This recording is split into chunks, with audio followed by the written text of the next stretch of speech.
Stephen Kimei, atafuatiwa na Mheshimiwa Jenijeri James Mtate, alafu Mheshimiwa Kavejura ajiandae.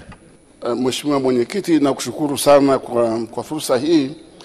Nianze tu kwa kujiunga na wenzangu kumshukuru na kumpongeza Mheshimiwa Rais wetu Dr. Samia Suluhu Hassan kwa mkakati anaosimamia kwenye sekta hii ya kilimo, ambao sasa umeanza kuonyesha matumaini na neema kwa wakulima na kuonyesha kwamba kujenga uchumi shirikishi ambao unashirikisha watu wengi wakiwemo wakulima wetu inawezekana. Na naamini kwamba maono yake haya yalianza pale alipoweza kumuona Mheshimiwa Bashe na Mheshimiwa Silinde pamoja na katibu mkuu wa wizara, akawapa jukumu la kuendeleza sekta hii, ambao naamini wamekuja na ubunifu. Ubunifu ni mkubwa kwenye sekta hii, sio rahisi kubuni sana, kwa sababu miaka mingi tumesema kilimo ni siasa, lakini nani aliweza kufikisha hiyo siasa mahali pake kama sio Mheshimiwa Rais Samia Suluhu Hassan.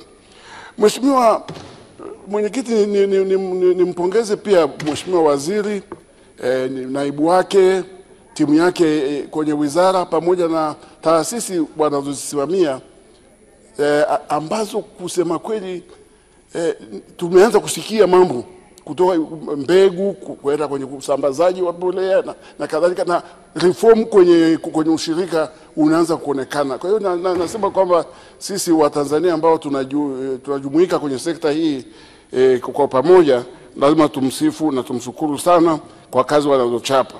Mheshimiwa Mwenyekiti, katika bajeti hii the only thing ambacho mimi kinanisikitisha kidogo kwamba release ya funds, fedha zilizotolewa mpaka mwezi Aprili, kama kweli nimesikia vizuri kwenye hii hotuba, ni 53%.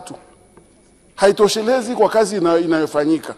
Na ndio naamini kwamba bado kuna miradi imezuba huko kwa sababu hela haijaenda mahali pake.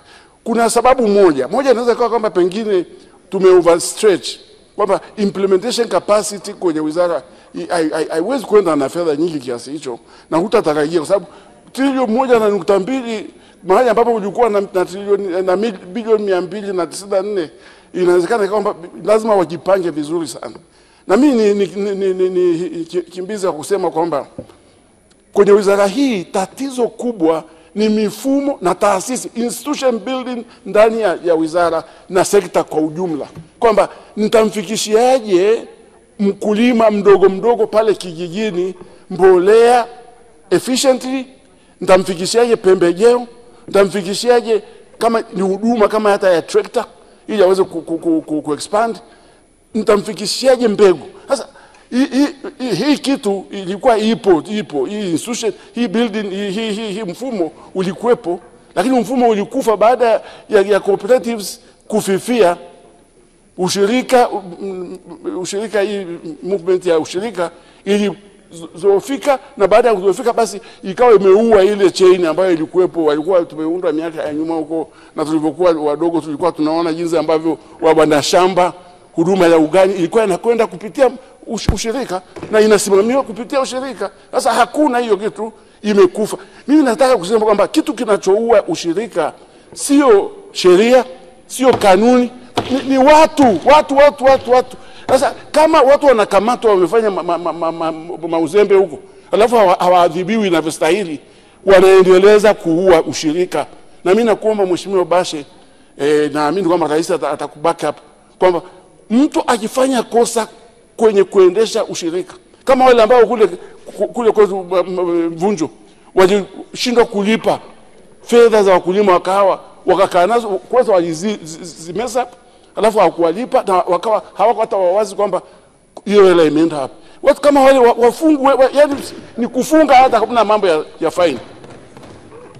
Kwa sababu mpaka leo hii Mheshimiwa Waziri unasema dakika 5 basi kama 5 mambo mabaya. Mheshimiwa Mwenyekiti, niseme kwamba mimi nafikiri takwimu ambazo ametoa Mheshimiwa Bashe kuhusiana na uzalishaji ulivyoongezeka, ukiangalia na jinsi ambavyo kweli ambavyo kwenye MBS takwimu mkuu wa serikali anavyosema agriculture ina grow kwa 4%, 4.1%, siamini kama ni kweli. Na mimi lazima tuwanishe mahali fulani. Kuna mahali ambapo watu wa takwimu hawajapata mambo yanayoendelea kwenye sekta hii. Mheshimiwa Mwenyekiti, niseme kwamba pamoja na hivyo, ukiangalia jinsi fedha ilivyotiririka, mabwawa yanayojengwa ni mengi mno kwa wakati mmoja. Huwezi kujenga yote kwa wakati mmoja, inakuwa lazima utakuwa unalaza damu mahali. Kwa hiyo ile inalala pale, alafu humalizi. Chukua machache, maliza, alafu ende. Kuna bwawa moja ambalo nilizungumza juzi, Mheshimiwa Sejinda akalijibu vizuri sana kwenye swala langu. Bwawa la Urenga. Bwawa la Urenga pale ni natural. Hata hajihitaji kuchimba, ni maji yanakuja yanasimama pale, yanachotwa, alafu inanyesha ile bwawa linasaidia watu zaidi ya 27,000 na eka zinazoweza kunyeshwa kwa kupitia shamba hilo, bwawa hilo ni eka 15,000. Is a low hanging fruit.